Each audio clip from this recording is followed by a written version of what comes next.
முனுசாலை சந்திப்பில் அதிமுக சார்பில் 2026 சட்டமன்ற தேர்தல் அதிமுக தேர்தல் வாக்குறுதிகள் சாராம்சம் அடங்கிய நோட்டீஸை அதிமுக முன்னாள் அமைச்சர் செல்லூர் ராஜ் வழங்கினார். பெண்களுக்கு மாதாந்திரம் 2000 உதவித்தொகை, அனைவருக்கும் அம்மா இல்லம், ஆண்கள் பெண்களுக்கு இலவச பேருந்து, 150 நாட்கள் வேலை திட்டம், பெண்களுக்கு இருசக்கர வாகனம் வாங்க 25,000 மானியம் உள்ளிட்டவை நோட்டீஸில் இடம்பெற்றுள்ளது. இந்நிகழ்வில் அதிமுக முன்னாள் அமைச்சர் செல்லூர் ராஜ் பேசுகையில், விடியல் தருவோம் என ஆட்சிக்கு வந்த திமுக மக்களுக்கு கஷ்டத்தையும் நஷ்டத்தையும் மட்டுமே தந்துள்ளது. அதிமுகவின் 10 ஆண்டுகளாக ஆட்சியின் சாதனைகளை மக்களுக்கு எடுத்து சொல்கிறோம். திமுக ஆட்சியில் வரி மேல் வரி விதிப்பதால் மக்களுக்கு வாங்கும் சக்தி இழந்துள்ளனர். விலைவாசி உயர்வால் சாதாரண மக்கள் முதல் அனைத்து தரப்பினரும் பாதிக்கப்பட்டு உள்ளனர். அதிமுக சொல்வதை தான் செய்யும், செய்வதை தான் சொல்லும். இனி அதிமுக சொல்வதையும் செய்யும். திமுக ஆட்சியில் மின் கட்டணம் உள்ளிட்ட கட்டணங்கள் அதிகரித்து உள்ளது. ஃபேன் போட்டால் மின் கட்டணம் அதிகரிக்கும் என மக்கள் ஃபேனை கூட போட தயக்கம் காட்டுகிறார்கள். திமுக ஆட்சியில் புதுசா ஊழல் செய்யப்பட்டது. அலைக்காற்றில் கருணாநிதி 1,76,000 கோடி ஊழல் செய்தார். தமிழகத்தில் மதுபான விற்பனை மற்றும் பயன்பாடு அதிகரித்துள்ளது. 2026 அதிமுக ஆட்சிக்கு வந்தவுடன் விற்பனை மற்றும் பயன்பாடு அதிகரித்துள்ளது. அனைத்து மதுபான கடைகளும் மூடப்படும்.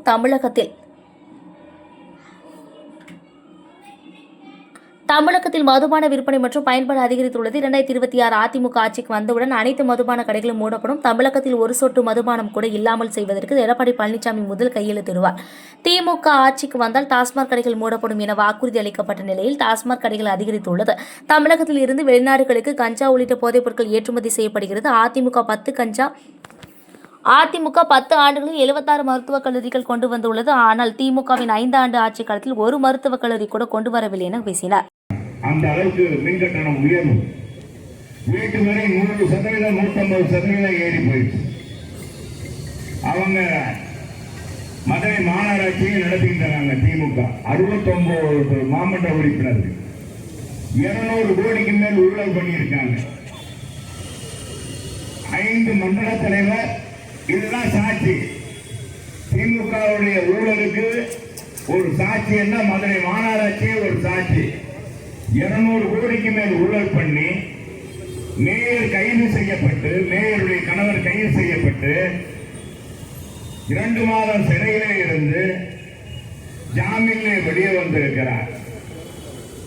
5 மண்டல தலைவரும் ராஜினாமா பண்ணியிருக்காங்க. 5 மண்டல தலைவர் ராஜினாமா மட்டுமல்ல, 2 நிலைக்குழு தலைவர் இன்றைக்கு பதவி நீக்கம் செய்யப்பட்டிருக்கிறார்கள். ஒருவர் கைது செய்யப்பட்டிருக்க, ஜாமீனிலே வெளியே வந்திருக்கிறார். மாநகராட்சி அதிகாரிகள் 40 பேர், 40க்கும் மேற்பட்டவர் கைது செய்யப்பட்டிருக்கிறார்கள், சிறையிலே இருக்கிறார்கள். இதுவரை அந்த பணியை செய்யவில்லை. ஒரே வாரத்தில் 200 கோடி ரூபாய், 25 கோடி ரூபாய் கண்டுபிடிக்கப்பட்டது. வீட்டு வரியை வணிக வளாகத்துக்கு போட்டு, வணிக வளாகத்துக்கு குறைவான கட்டணத்தை வசூலித்து அது மூலமாக கொள்ளையடித்திருக்கிறார்கள். அது மட்டுமல்ல, வணிக வளாகம், திருமண மண்டபத்துக்கெல்லாம் போட்டிருக்காங்க. இதெல்லாம் மக்களுக்கு தெளிவுபடுத்துகின்ற வகையில் இந்த ஆட்சியில் என்றைக்கு திராவிட முன்னேற்ற ஆட்சி வந்தால் சரி, புதுசாக ஊழல் பண்ண ஆரம்பிச்சிருவாங்க.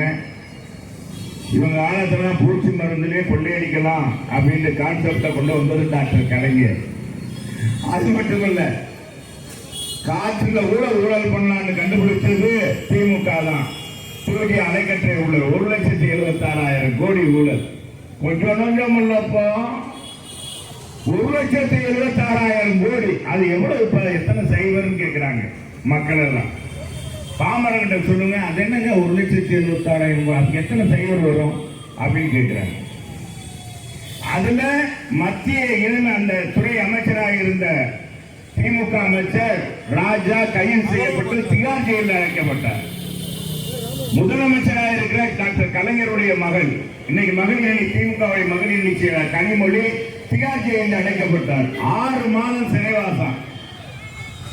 அது என்ன வெற்றி, எப்படி கொண்டாடுறாங்க?